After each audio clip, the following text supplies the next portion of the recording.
As you probably remember, Chris Tyson, one of Mr. Beast's best friends, came out as trans about a year ago after fans started realizing that he was growing out his hair and started dressing more feminine. And a lot of people praised him when he finally came out as a woman on Anthony Padilla's podcast, which got over 5 million views very quickly. I mean, today you showed up fully presenting as a woman. I did, because I am a woman. Oh, shit. She heard. I thought it was a curse. I started taking HRT that I was like, this is not a curse, it's a blessing. But despite the massive amount of support and praise that Chris received, there were still several others who were really upset because at the time, Chris was going through a divorce with the mother of his child. So people naturally concluded that Chris broke up his family in pursuit of transitioning to a woman. And this is when a lot of people online were claiming that Chris was evil and that he was doomed for eternity in hell for what he's done. But when it came to what Chris thought about God, heaven, hell, and Christianity, we got more insight into his beliefs after he posted a picture of him and his son on Twitter with the caption saying, "If I didn't have this little nugget, I'd never have gotten this far. He's taught me so much about myself in such a short time. I can't wait to learn through life together." But things went left pretty quickly when someone who identified as a Christian responded to Chris's tweet by calling him a groomer. Now, of course, Chris took offense to that comment, and so he responded by saying, "You are actually sick, and the Bible talks about false prophets and how they have a special place in hell.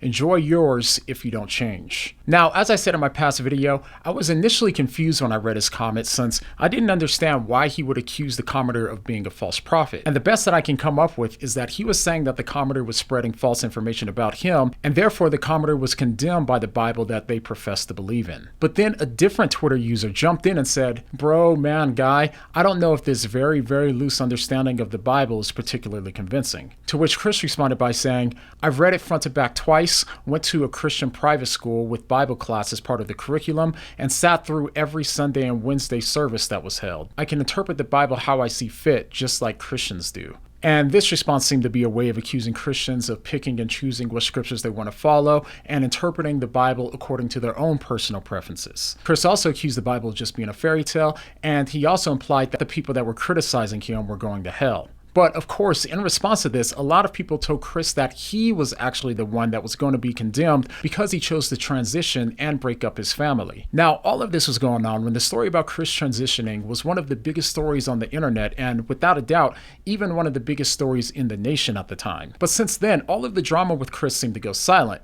That was until about a week ago. Conversations about Chris have once again taken over the internet this week after it came out that several years ago, he allegedly was flirting with underage boys and talking inappropriate to them. Chris Tyson of the Mr. Beast crew is in the middle of a massive scandal right now as she faces allegations that she inappropriately messaged a minor. He accuses her of starting an online friendship with a 13-year-old boy while she was 20, then showing screenshots of several tweets that he claims are between Ava and the minor. In one from 2018, Ava's promoting her Patreon with her allegedly saying, "Guys, we are so close to our goal, one more Patreon and I'm releasing my nudes." With the two appearing to exchange kissy face and winky face emojis in a thread, and Ava eventually telling the minor directly, "I posted some fire nudes for you, please no share." And there, Prism saying, even if this was just a series of raunchy jokes and no actual nudes were exchanged, in what world is it appropriate for an adult to joke with a kid like this? Prism then showing other screenshots, some in which Ava appears to call the kid dad, as well as another suggesting Ava was sending him Snapchat DMs with adult jokes. And Prism going on to say when the kid was 16, he met up with Ava as well as Carl Jacobs after taking a camper to the middle of the woods in a quote-unquote secluded area.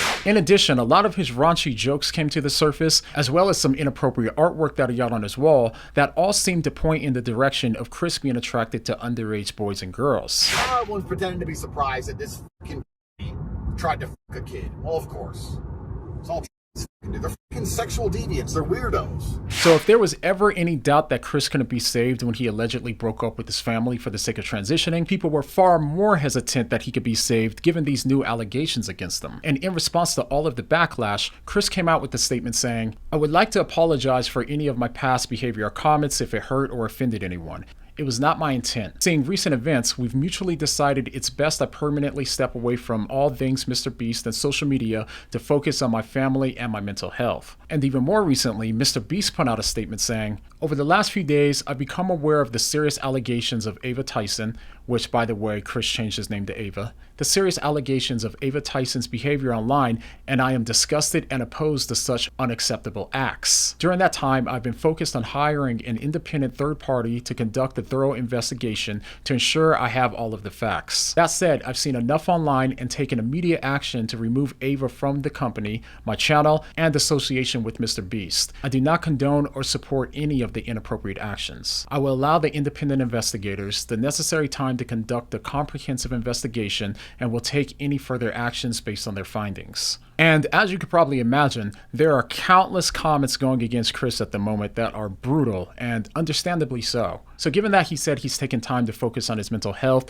there's no doubt that he's at a really low point right now and is probably doing a lot of self-reflecting. And as I started contemplating how Christians could think about this situation from a Christian perspective, aside from obviously full condemnation for what he's accused of doing, I thought about how even though we despise what someone has done, that does not mean that we should wish the worst for them. Loving others and even our enemies includes us hoping and praying the best for them, and what's best for Chris right now is for him to find a real and true relationship with Christ, which is also something that a lot of people believe is near impossible. But as Christians, we know that God can reach anyone, and sinners like Chris can only prove how powerful the immensity of God's grace really is. And I say that knowing that some people will hear what I said and be instantly offended. I get it. But the way I think about it is that when people that we personally deem as despicable, when they find Christ, we can only be offended if we don't realize just how despicable our hearts truly are deep down. In order for us to be upset in some way,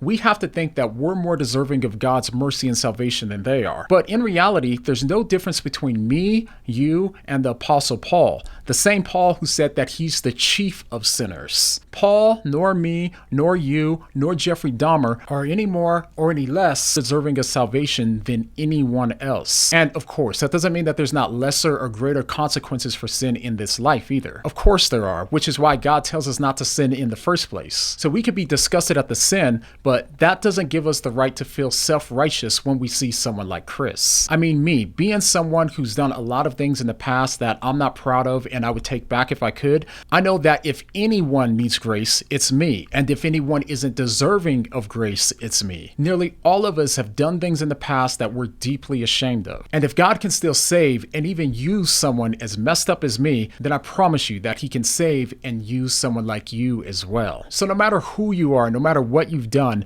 none of us are more deserving of anything besides eternal condemnation, which is bad news. But the good news is that Christ offers everyone, including Chris, a free gift of salvation that you could get today by simply trusting in him for your salvation. And then, and only then, can we have our lives transformed by Christ in such a significant way that everything about us changes from the inside out. So I, for one, don't in any way hope the worst for Chris, but instead I pray the best for him, and am praying that he will come to find true rest in Christ our King. And lastly, YouTube thinks that you like this video the most, so let's go ahead and see if they're right, and I'll see you over there. See you guys next time.